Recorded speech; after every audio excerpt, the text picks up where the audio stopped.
সংশোধনীয় তালিকা প্রকাশ, নবম জাতীয় পে স্কেলের চূড়ান্ত তারিখ ও 1:5 অনুপাত সহ 10% ইনক্রিমেন্ট এবং 90% পেনশন সুবিধা।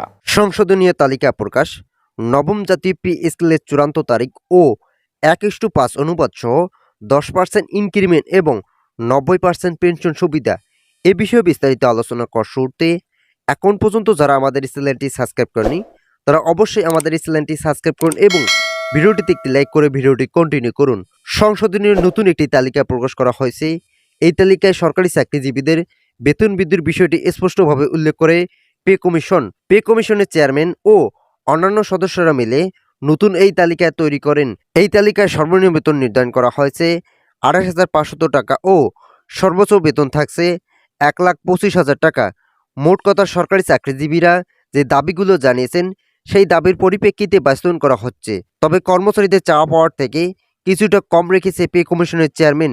নতুন তালিকায় ইনক্রিমেন্ট 10% পর্যন্ত বহাল থাকবে বলে মন্তব্য করেন অর্থ উপদেষ্টা ডক্টর সালাউদ্দিন আহমেদ বলেন, সরকারি চাকরিজীবীদের বেতন বৃদ্ধির জন্য নতুন যে কয়েকটি সিদ্ধান্ত গ্রহণ করা হয়েছে তা ধাপে ধাপে বাস্তবায়ন করা হচ্ছে।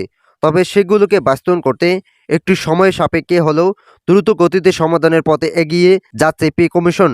ভিডিওটি এই মুহূর্ত পর্যন্ত এসেও এখন পর্যন্ত যারা আমাদের চ্যানেলটি সাবস্ক্রাইব করেনি তারা দয়া করে আমাদের চ্যানেলটি সাবস্ক্রাইব করে পাশে থাকা বেল আইকনটি অল করে দিন। প্রধান উপদেষ্টা বলেন, সরকারি চাকরিজীবীদের বেতন বৃদ্ধি করতে যে ধরনের অর্থের প্রয়োজন তা ডিসেম্বরের মাসে সংশোধন করা হবে, কারণ এখন যে পরিমাণ অর্থ রয়েছে তা দিয়ে নবম পে স্কেলের মতো একটি বড় সিদ্ধান্ত বাস্তবায়ন করা সম্ভব নয়। তাই সরকারি কর্মচারীদেরকে অবশ্যই সংশোধনীয় নতুন বাজেট পর্যন্ত অপেক্ষা করতে হবে। কবে এই বাজেট সংশোধন করা হবে এ বিষয়ে জানতে চাইলে পে কমিশন থেকে বলা হয়, ডিসেম্বরের মাসের প্রথমার্ধে বাজেট সংশোধন করা হবে।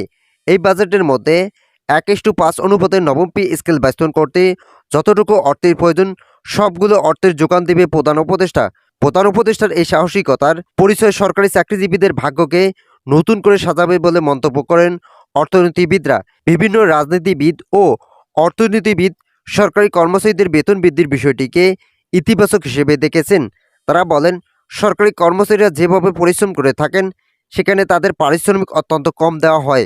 তাই নবম পে স্কেল বাস্তবায়ন করা হলে তাদের ভিতরে স্বস্তি জেগে উঠবে। ভিডিওটির এই মতো পর্যন্ত এসেও এখন পর্যন্ত যারা আমাদের এই চ্যানেলটি সাবস্ক্রাইব করেনি তারা দয়া করে আমাদের এই চ্যানেলটি সাবস্ক্রাইব করে পাশে থাকা বেল আইকনটি অল করে দিন। সরকারি চাকরিজীবীদের পেনশন সুবিধা 45% থেকে উন্নতি করে সরাসরি 90% বৃদ্ধি করা হবে, যা সরকারি চাকরিজীবীদের পেনশন সুবিধা দ্বিগুণ আকারে বৃদ্ধি পাবে বলে মন্তব্য করেন পে কমিশনের চেয়ারম্যান সহ অন্যান্য সদস্যরা। নতুন বৈঠকের মাধ্যমে এই সিদ্ধান্ত গ্রহণ করা হয়, যেখানে উপস্থিত ছিলেন প্রধান উপদেষ্টা সহ বিভিন্ন অর্থনীতিবিদ ও পে কমিশনের চেয়ারম্যান জাকির আহমেদ খান তার নিজের দক্ষতা ও দীর্ঘদিনের অনুশীলনের ফলে নবম পে স্কেলকে বৈষম্যমুক্ত ও বাস্তবিক রূপ দিতে সক্ষম হয়েছে। ইতিমধ্যেই নতুন গেজেট কার্যকর নিয়ে পর্যালোচনা করতেছেন পে কমিশন ও অর্থ মন্ত্রণালয়। তবে জানা যাচ্ছে সকল কার্যপ্রক্রিয়া শেষ হয়েছে, যে কোনো সময় একটি নতুন গেজেট প্রকাশ করা হবে, যেখানে সরকারি চাকরিজীবীদের দীর্ঘদিনের প্রত্যাশার অবসান ঘটবে বলে মন্তব্য করেন পে কমিশন। তো আজকের এই ভিডিওটি এ পর্যন্ত। আশা করি ভিডিওটি থেকে অনেকে উপকার পেয়েছেন। যদি উপকার পেয়ে থাকেন তাহলে অবশ্যই আমাদের এই চ্যানেলটি সাবস্ক্রাইব করে পাশে থাকা বেল আইকনটি অল করে দিয়ে আমাদের সঙ্গেই থাকুন।